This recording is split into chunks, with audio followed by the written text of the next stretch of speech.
분명히 성경에 십계명이 있죠.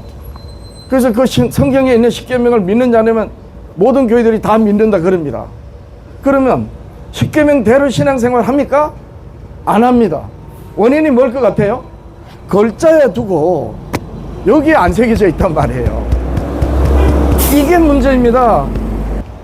여러분, 성경의 모든 말씀이 어디에 있어야 된다고요?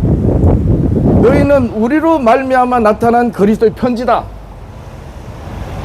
편지는 분명히 글입니다. 그런데 어디에 서 있다고요? 오직 육의 만판에 쓴 것이라. 요한일서 5장 3절이에요. 하나님을 사랑하는 것은 이것이니 우리가 그의 계명들을 지키는 것이다.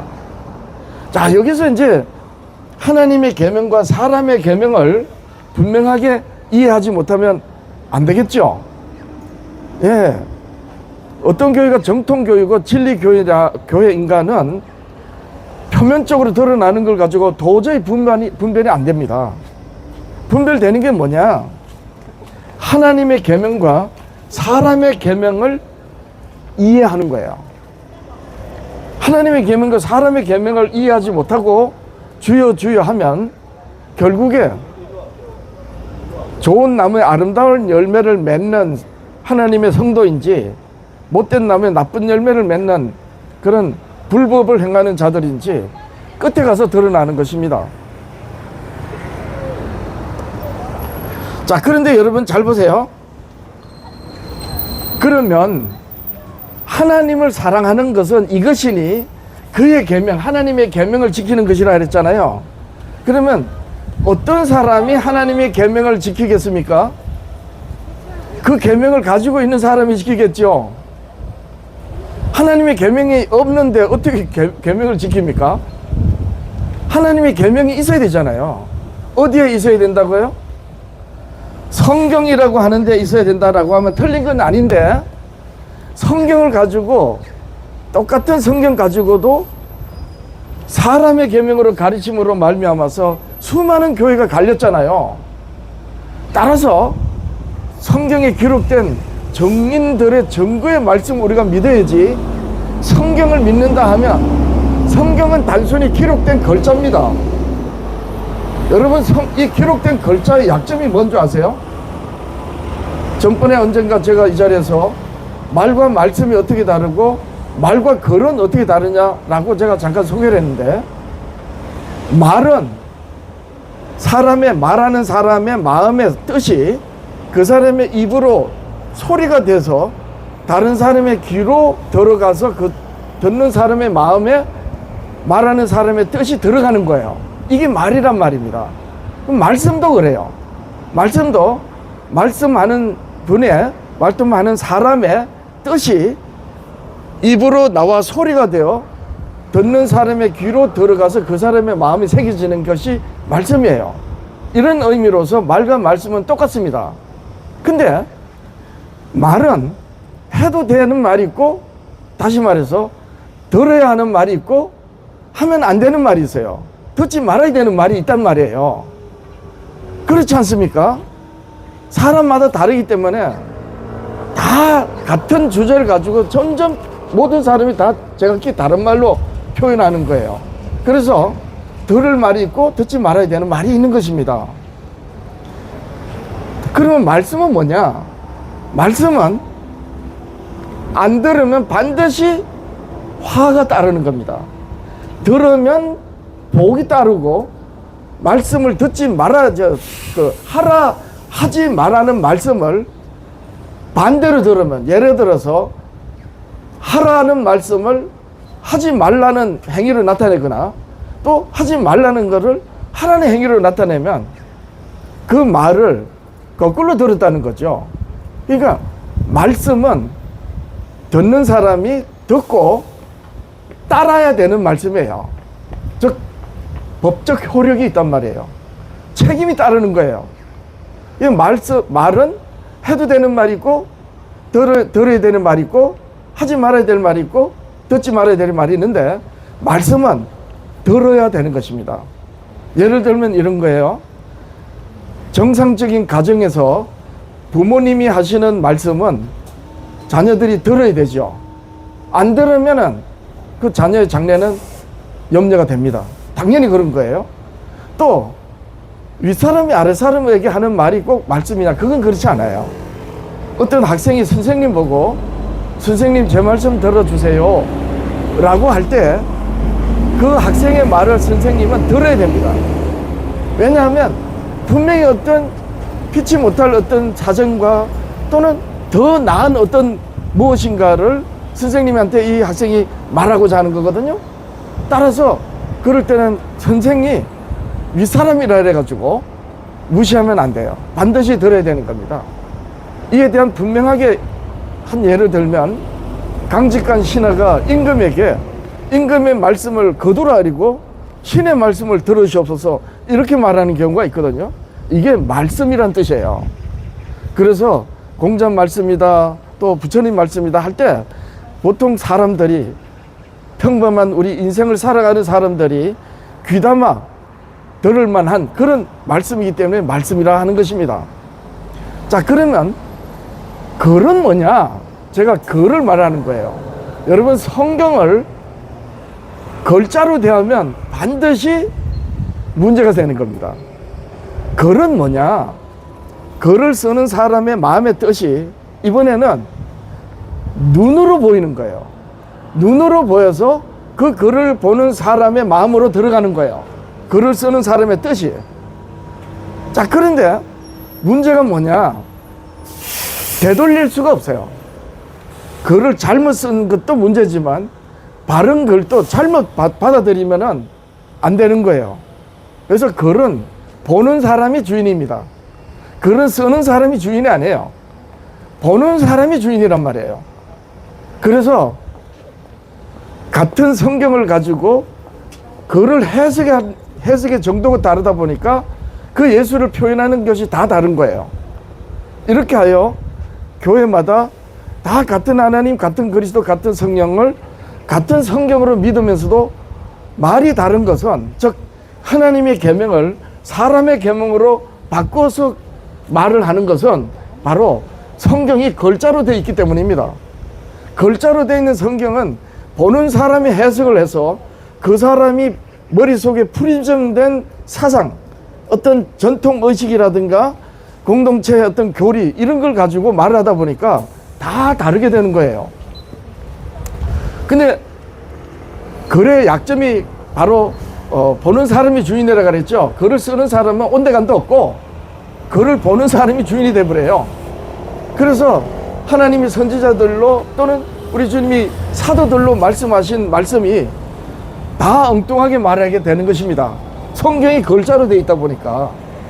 유대인들이 예수님을 죽인 게 바로 그래서 그런 겁니다. 이렇게 성경을 글자로 대하면서 그릇된 사상을 가지고 신앙생활, 이 종교생활을 하는 것을 보고 의문의 법을 쫓아가는 거다. 성경은 그렇게 말합니다. 근데 장점이 뭐냐? 글은 역사가 되는 거예요. 글은 역사가 됩니다. 세종대왕께서 창제하신 한글이 지금도 전 세계적으로 알려지는 게 뭡니까? 글이기 때문이에요. 불특정 다수들한테 역사가 돼서 대대로 세세토로 전해지는 거예요. 약점이 뭐라고요? 글에 엉뚱하게 해석이 돼서 보는 사람이 주인이 돼서 엉뚱하게 말하게 된다. 이게 약점이고, 장점은 역사가 된다. 자, 그런데 이 말의 장점은 어떤 것이냐? 잘못 말했을 때 아이고 내가 잘못 말했어요, 다시 말하겠습니다, 이게 됩니다. 글은 그게 안 돼요. 또 말씀을 할 때 듣는 사람이 똑바로 못 알아들으면 아 그게 아니고 다시 설명할 때 잘 들으라고 이렇게 수정을 바로 할 수가 있어요. 그런데 역사가 안 돼요. 말씀과 말은 입에서 나오는 소리가 귀로 들리는 동안에만 존재하기 때문에, 있기 때문에 말씀과 말이 글자로 기록되어야지만이 역사가 되는 거지, 글자로 기록되지 않고 말씀만 하게 되면 그게 그 순간뿐이기 때문에 역사가 안 돼요. 그래서 조금만 멀리 떨어져 있어도 못 듣고 전해지지 않는단 말이에요. 그래서 기록하는 거거든요. 그래서 말과 말씀, 글자의 의미를 잘 이해를 하고 나면, 아, 글자는 보는 사람이 주인이기 때문에 그 사람의 사상과 지식의 정도에 따라서 글자는 해석이 다 달라지고, 글을 쓴 사람이 주인이 아니고 글을 읽는 사람이 주인이 돼서 엉뚱한 말을 하게 되기 때문에 결국에 글을 읽을 때에 저자의 의도를 잘 알아야 돼요. 저자, 글을 쓴 사람이 왜 이 글을 썼고 어떤 뜻으로 썼는지를 읽어야 된단 말입니다. 그래서 성경을 가지고 우리가 연구를 할 때 어떤 교리와 신학을 기준으로 두고 성경을 연구하면 그건 이미 사람의 계명인 거예요. 그러면 성경에 기록된 말씀을 누가 하는 말로 들어야 된다? 구약시대는 하나님이 예수 그리스도를 친히 증언하신 말씀을 그래서 하나님의 말씀을 받아서 역사가 되도록 기록한 선지자들의 글, 선지자들의 말씀으로 듣는 거예요. 신약시대는요, 신약시대 신약 성경은 너희가 예루살렘과 온 유다와 사마리아 땅끝까지 가서 내 증인이 되라고 했지 않습니까? 사도들의 말씀으로 우리가 듣는 겁니다. 그래서 같은 성경을 가지고 믿지만 교회마다 다 다른 것은 사도들과 선지자들이 하나님의 말씀을 받고 그리스도의 말씀을 받은 이 말씀을 기록한 의도와 그 뜻을 간과하고 글자만 가지고 해석하다 보니까 전부 사람의 계명에 대해서 어떤 교회가 진짜 교회인지 모르는 시대가 된 겁니다. 이게 교회 문제예요. 자, 그런데 잘 보세요. 하나님이 선지자들과 사도들에게 하신 말씀이 바로 하나님의 복음이고 생명의 말씀이 되는 거예요. 그런데 이 말씀이 어떤 사람들한테는 그 말 속에 뜻이 숨겨져 있대요. 보세요. 예수님이 말씀하셨습니다. 누가복음 10장 21절에 아버지여, 이것은 천국에 관한 말씀이에요. 그리고 예수 그리스도에 관한 말씀입니다. 이것을 지혜롭고 설기 있는 자들에게는 숨기시고, 여러분 잘 보세요. 지혜롭고 설기 있는 자들이 하나님께서 그 뜻을 숨겨놓은 걸 알려고 하면 알 수 있을까요? 하나님이 숨겨놓은 뜻을 글자로 읽고 지혜롭고 슬기롭고 해박한 사람들이 해석을 할 수 있을 것 같습니까? 안 됩니다. 그래서 엉뚱한 말이 되는 거예요. 그러면 슬기롭고 지혜 있는 자들에게는 하나님의 이 계명의 뜻이 숨겨져 있다는데, 성경에서 대표적인 예로 한 사람을 꼽으라면 바로 사도 바울입니다. 사도 바울은 사도로 부르심을 받기 전에 사울로 불릴 때는 그 당시에 산헤드린, 그 이스라엘의 예루살렘 산헤드린의 최고 가는 젊은 촉망받는 사람이었고, 젊은 사람이었고, 그 당시에 7 랍비가 있었는데 수석 랍비 가말리엘 랍비의 제자였어요. 그래서 사도 바울은 자기는 태어날 때 8일 만에 할례를 받고 히브리인 중에 히브리인이고 그렇게 말하면서 율법의 의뢰는 흠이 없다 그랬어요. 그러니까 이 사도 바울은 구약 성경을 통달한 박사입니다. 그만큼 해박했어요. 근데 구약 성경에 하나님께서 선지자들로 말씀하신 말씀이 하나님의 나라와 예수 그리스도에 관한 말씀인 걸 못 깨달은 거예요. 그래서 그 당시에 예수님을 나사렛 촌동네 인자 예수님이 그리스도라는 걸 모르고 유대인들이 죽였잖아요.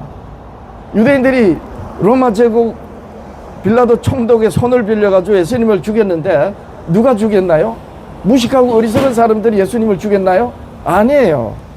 그 당시에 이스라엘의 대제사장 그리고 서기관 율법사 바리새인들, 최고 가는 엘리트들이, 즉 지혜롭고 설기 있는 자들이 그 예수 그리스도를 죽인 겁니다. 구약 성경의 선지자의 말씀, 이 하나님께서 하나님의 나라와 예수 그리스도를 증언하신 말씀인데, 그 나사렛 인자 예수가 하나님이 선지자들로 말씀하신 그 예수 그리스도인데 몰랐던 거예요. 왜냐? 숨겨져 있기 때문에.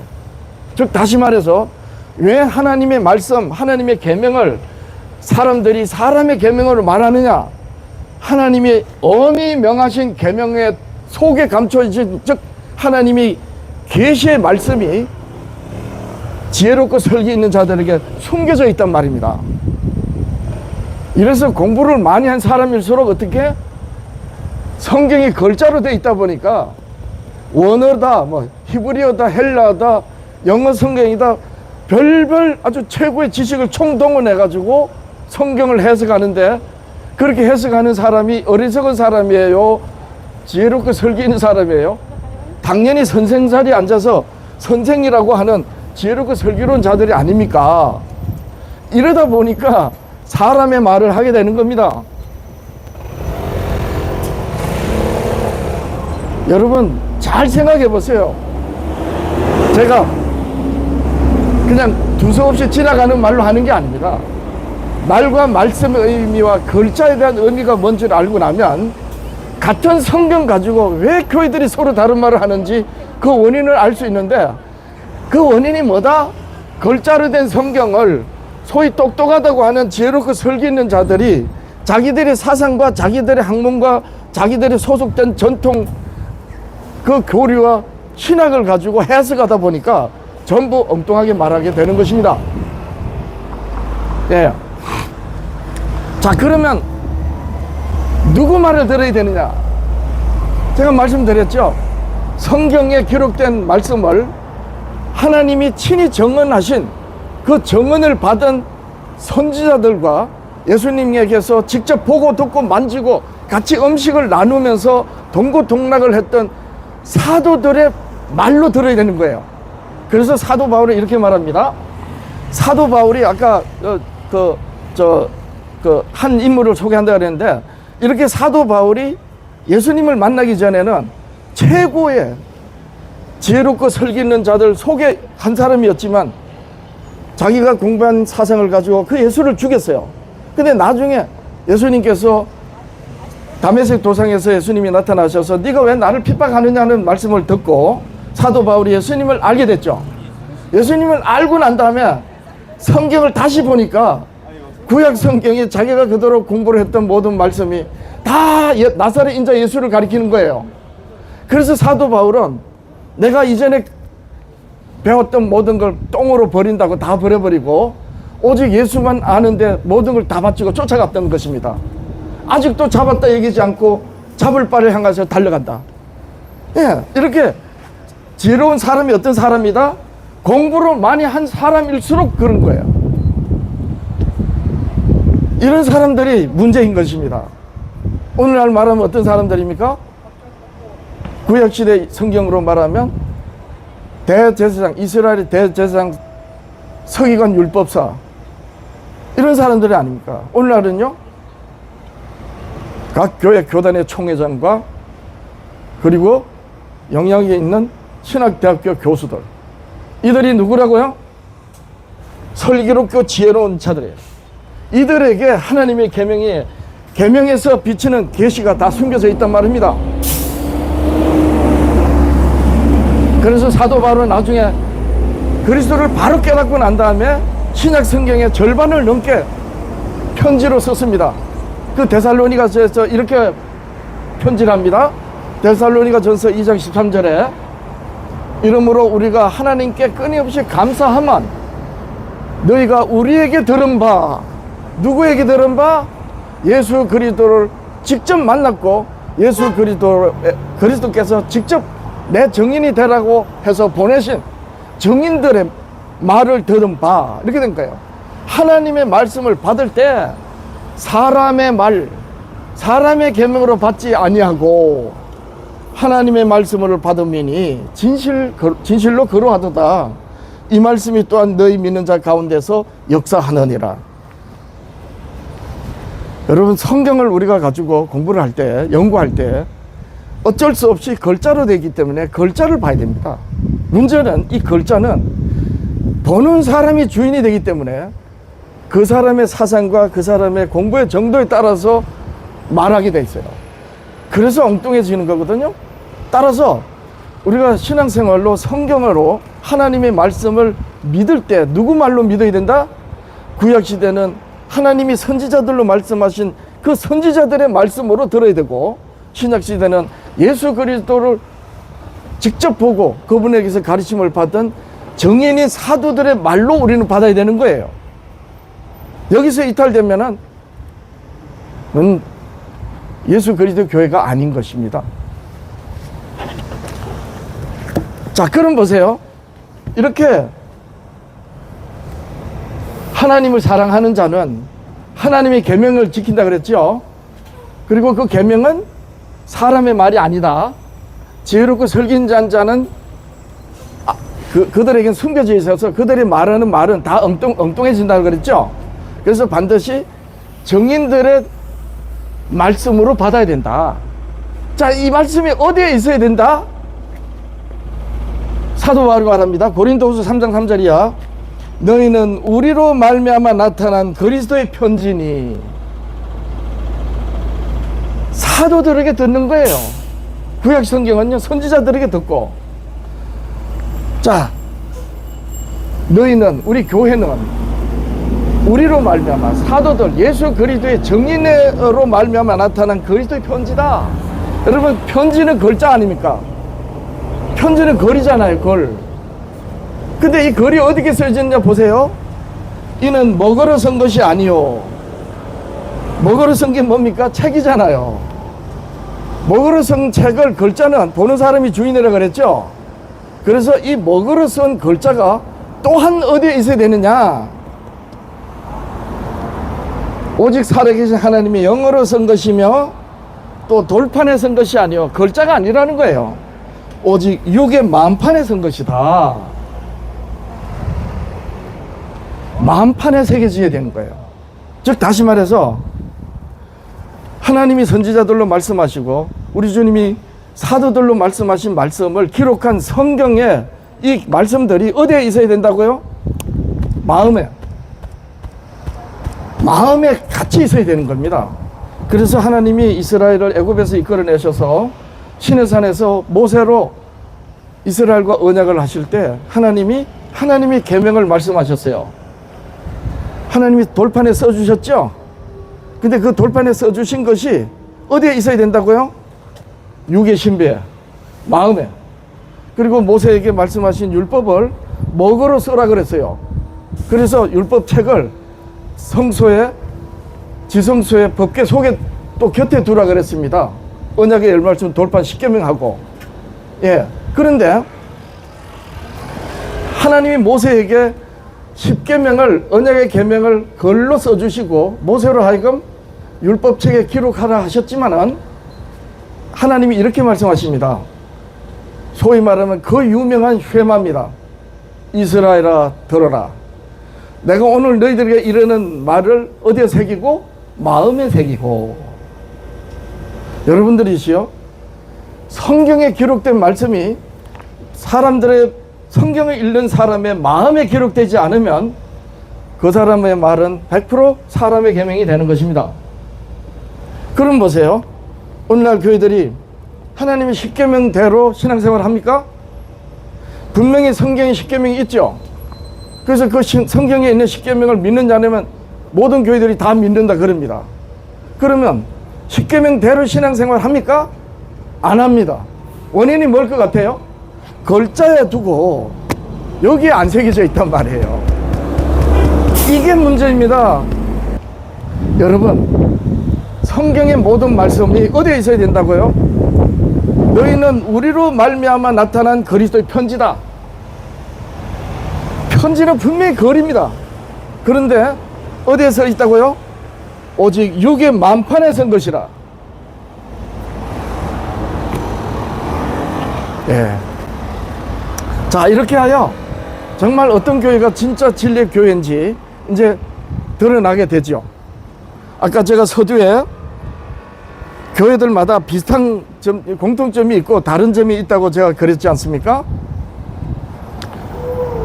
같은 성경, 같은 하나님, 같은 그리스도, 같은 성령으로 신앙생활하는 것 같고, 예수님 십자가 희생과 부활을 믿고, 네, 지금은 천국에서 우리를 위해서 중보하시는 거 다 믿어요. 그렇죠? 근데 다른 교회 뭐라고 그랬습니까? 어떤 교회는 일요일날 예배하고, 어떤 교회는 성경대로 안식일에 예배드리고, 어떤 교회는 사도신경을 신앙 고백이라고 하고, 어떤 교회는 사도신경을 안 하고, 이렇게 서로 공통되는 점이 있지만 다른 점도 있다 그랬죠. 그런데 가장 확실한 다른 점이 뭐라고 제가 지금까지 말씀으로 정리하면 뭡니까? 하나님의 계명으로 신앙하느냐, 사람의 계명을 따라 종교를 하느냐, 이게 다른 것입니다. 자, 그러면 여기서 어떻게 이제 무엇이 다른지 분명하게 드러나는 게 뭐냐? 예수님께서 거짓 그리스도가 일어난다 그랬어요. 양의 옷을 입은 거짓 선지자들이 거짓말을 한다. 그렇게 말씀하신 예수님의 말씀을 받은 예수 그리스도의 증인인 사도들은 사도시대 당시에 벌써 적그리스도가 일어났다 그랬습니다. 그러면 여러분 보세요. 진리의 그리스도와 거짓 그리스도, 적그리스도를 어떻게 분별할 것입니까? 하나님의 계명입니다. 사람의 계명으로는 알 수가 없어요. 사람의 계명이 뭐라고요? 같은 성경 가지고 지혜롭고 설기 있는 자들의 자기들의 신학과 사상으로 해석을 해서 자기들의 말로 말하는 것이 뭐다? 사람의 계명이다. 이렇게 사람의 계명으로 예수를 말하면 그 예수는 분명히 거짓 그리스도요, 적그리스도가 되는 것입니다.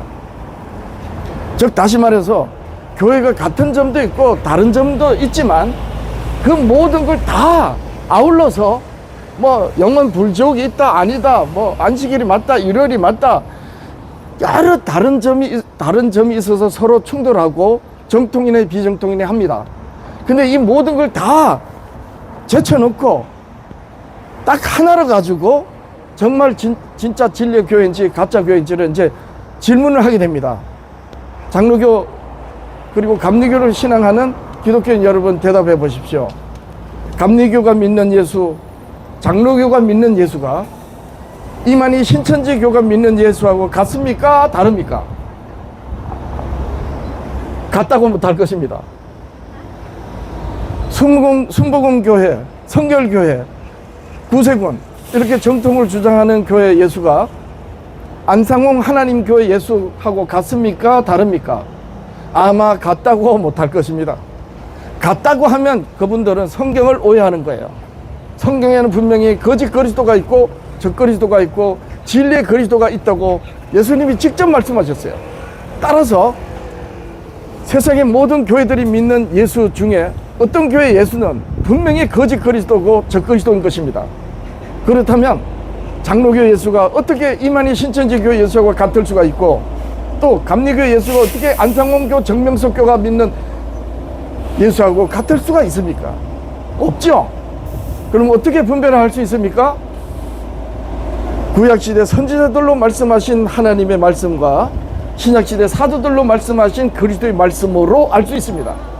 그 말씀이 뭐냐는 거예요. 그 말씀이 바로 그 중심에 하나님의 계명입니다. 이 계명이 어디에 있어야 되는가? 육의 만판에 새겨진 성도가 사도들로 말미암아 나타난 그리스도의 편지다. 이렇게 사도들로 말미암아 나타난 그리스도의 편지는 하나님의 계명이 만판에 새겨진 성도이고, 그런 성도가 바로 그리스도의 편지다. 그들이 말하는 예수가 진리의 예수라는 거예요. 이렇게 하나님의 계명을 마음에 새겨서 하나님의 계명으로 그리스도를 말하는 성도는 사람의 계명으로 사람의 말을 하지 않습니다.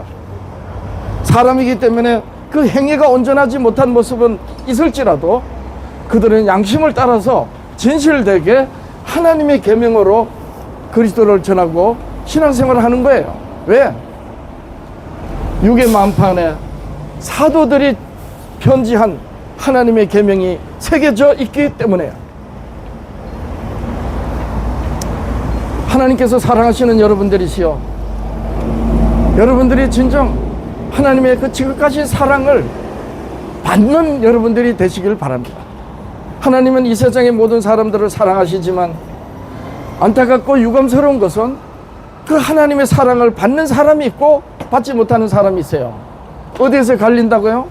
예수 믿기 때문에 다 하나님의 사랑을 받는가? 그 예수가 진리의 예수여야 되는 것입니다. 그리고 그 진리의 그리스도는 하나님의 계명으로 증거되는, 아버지께서 친히 증언하신 말씀으로 증거되는 그 예수라야지 진리의 그리스도다. 저는 어려서 감리교로 자라서 장로교 목사가 돼서 신앙생활을 하는 중에 늘 마음에 부담을 가지고 마음이 개운치 않은 게 있었어요. 설교를 하면서도 장로교는 왜 다르고 감리교는 왜 다른가? 제가 어려서 감리교로 자라다가 장로교 목사가 돼서 내면적으로 이 교리로 충돌하는 그런 마음이 참 불편했습니다. 그리스도 안에서 형제지, 같은 머리로 오른손과 왼손이 다를 수 있는 것처럼 그렇게 좀 다를 수 있는 거야. 그렇죠. 그런데 머리가 같아야 되잖아요. 그리스도가 같아야 되지 않습니까? 그런데 장로교, 감리교가 같아 할지라도 어떻게 감리교, 장로교 예수가 안상원교, 정명석교 예수가 같을 수 있는가? 말이 안 되지 않습니까? 어떻게 분별할 것인가? 저는 이 부담을 가지고 언제부턴가 도대체 교회가 왜 이렇게 갈리고 같은 교단인데도 말이 다른지 그 원인을 저는 찾고자 했고 마침내 찾았는데 온통 교회들이 같은 성경을 가지고 전부 글자로 대하면서 사람의 계명으로 말하는 거예요. 아, 이게 원인인 줄 알게 됐습니다. 그래서 하나님이 계명으로 신앙해야 된다. 단순히 10계명을 의미하는 게 아니에요. 하나님이 입에서 나온 모든 말씀은 진리이면서 동시에 진리이기 때문에 계명인 것입니다. 그래서 오직 하나님의 계명을 바르게 이해해야 되겠다라고 생각을 집중했고 가만히 봤더니 너희는 우리로 말미암아 나타난 그리스도의 편지라는 거예요. 아, 하나님의 계명이 육의 신비의 만판에 새겨질 때 비로소 그가 믿는 예수가 진리의 그리스도이시고 비로소 그 계명을 지키니 하나님의 자녀라는 것이 분명해진 것입니다. 하나님이 사랑하시는 여러분들이시여, 여러분들의 영혼이 하나님의 계명이 마음에 신비에 새겨진 여러분들이 되어서 진실로 하나님의 그 사랑을 받아 누리는 복받는 복 있는 여러분들의 영혼이 되시기를 예수님의 이름으로 축복합니다. 흩어진 말씀, 지나간 말씀으로 듣지 말고 여러분들의 마음에 오늘 말씀이 조금이라도 담아져 있으면 두고두고 생각나는 성령 하나님의 그 은혜로 깨닫는 여러분들이 되시길 바랍니다. 한평생 신앙생활 하다가 나중에 마지막 때 예수님께서 난 너 모른다 이러는 소리를 들으면 얼마나 황당하겠습니까? 목사님들의 말이 하나님의 말씀이고 예수님 말씀인 줄 알았는데 그게 사람의 말이라는 걸 나중에 알면 무슨 소용이 있겠습니까? 저는 그래서 장로교 목사지만 지금은 장로교 합동계획 소속이지만 지금은 저는 교단에서 나와서 독립교회를 하고 있습니다. 십계명 회복 선교교회 서울 종로 대학로 바로 기독회관 앞에 있습니다. 그래서 오직 성경을 가지고 맞는 말만 하자. 교단에서 또는 신학으로 또 기독교 문화적인 어떤 이런 거 다 버려버리고 오직 성경에서 하나님이 내 마음에 육의 신비에 새겨진 말씀으로 깨닫는 그 말씀만 하자. 예, 이렇게 하여 화요일 날 여러분들 앞에 서서 마이크를 들고 제가 믿는 예수 어떻게 신앙생활을 해야 되는지를 이렇게 말씀을 나누게 되었습니다. 하나님의 사랑하시는 여러분들이시여 정말 바른 신앙으로 여러분들이 하나님의 복을 누리는 복받는 여러분들이 되시길 바라고 오늘은 여기서 말씀을 마칩니다. 고맙습니다. 감사합니다.